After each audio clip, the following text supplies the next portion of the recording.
falar sobre o acidente, nós recebemos aqui no estúdio o especialista em gerenciamento de risco, Gustavo Cunha Mello. Bom dia, muito obrigada pela sua presença aqui, Gustavo.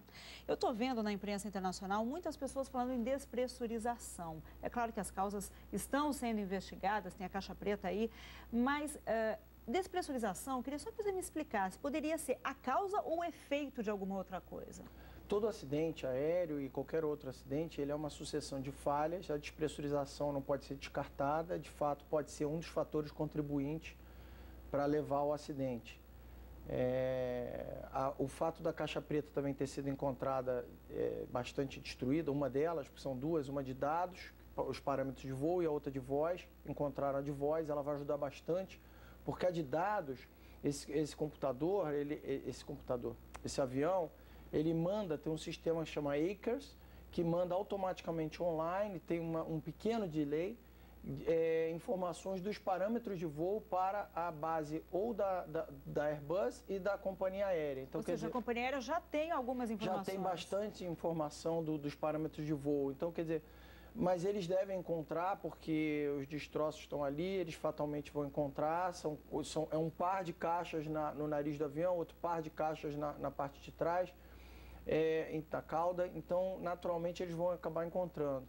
Em relação ao dados, apesar dela estar fragmentada, amassada e tal, tem máquinas, o próprio Estados Unidos tem, dependendo do fabricante da caixa preta, eles têm como recuperar isso. Em pouco tempo eles vão achar e vão elucidar o que houve. E ela é feita para ser danificada, né? A caixa preta é pensada justamente para um desastre de grandes proporções. Então, quando fala que está danificado, isso significa que a gente não vai poder ouvir a voz do piloto? O que isso pode significar? Não, vai ouvir a voz. A única questão é que nas máquinas convencionais que você... Porque é um HD, a caixa preta é um HD de computador, só que blindado.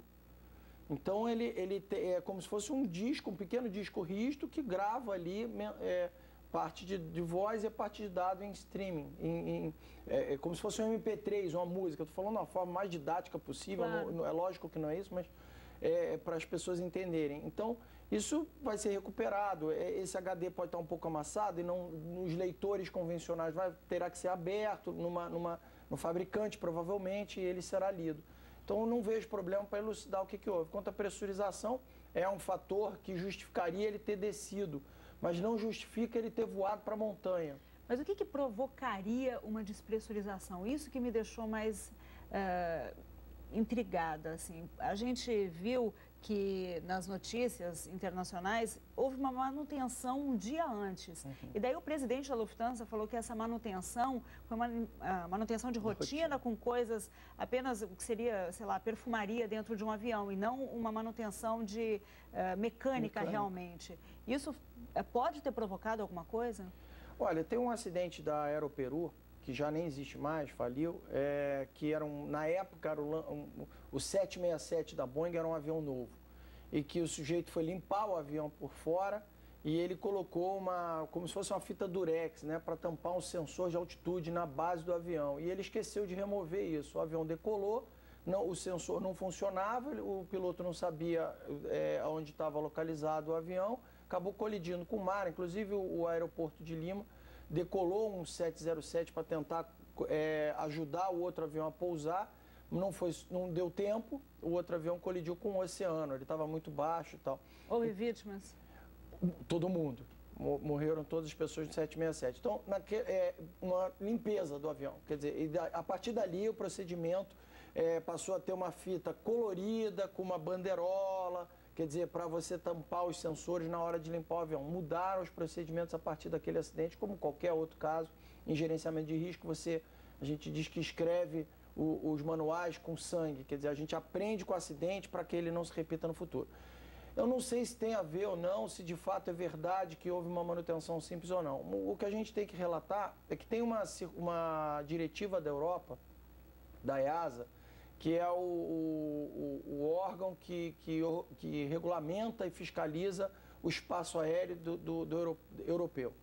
E aí eles fizeram uma diretiva em 2012, dizendo que aviões da família A320, A319, etc. Todos da Airbus? Todos da Airbus, assim como A330 e A340, mas é outro tipo de sensor, que o sensor cônico, que é um cone que fica no bordo de ataque, seria a parte da frente da asa do avião.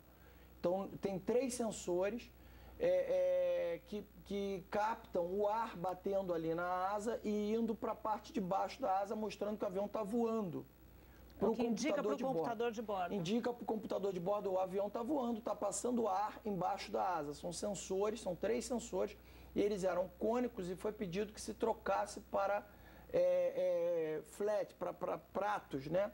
Que eles estavam congelando.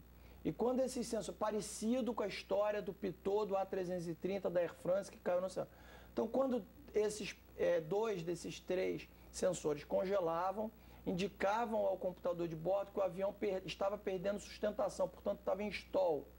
E aí o computador de bordo embica o avião, inclina o pitch, que é o ângulo de inclinação do avião para baixo, e acelera. Muito parecido com o que aconteceu. Quer dizer, em 8 minutos ele perdeu 14 mil pés, e enquanto o avião achar que não está passando ar embaixo da asa, o computador de bordo faz isso. E houve relatos, diversos relatos, quer dizer, a gente tem que olhar os incidentes, o que já aconteceu, isso é um fato, não é uma hipótese, que os pilotos puxavam o stick, como se fosse um joystick mesmo, o stick sider para trás. Um câmbio assim do avião, que é onde ele manobra. Nesse avião não tem o manche, né? Ele puxava o stick todo para trás e não conseguia controlar o avião. Ele tentava recuperar a posição do avião, tentava voar, o avião não conseguia. Está muito parecido. Ele decolou 1 minuto depois, eventualmente estamos no inverno lá. Vamos lembrar que a 38 mil pés é quase que menos 40 graus Celsius. Então, eventualmente, pode ter havido uma pane de sensores que indicassem ao computador de bordo que ele tinha que fazer. E aí, o procedimento que os pilotos têm e sabem você levanta da sua poltrona, né? Você tem 2 pilotos, um voa o avião, o outro levanta, e desliga os fusíveis de 2 dos 3, são 3, dos 2 computadores de bordo, desses 3, que resolveria o problema. Ele voltaria a ter o controle do avião.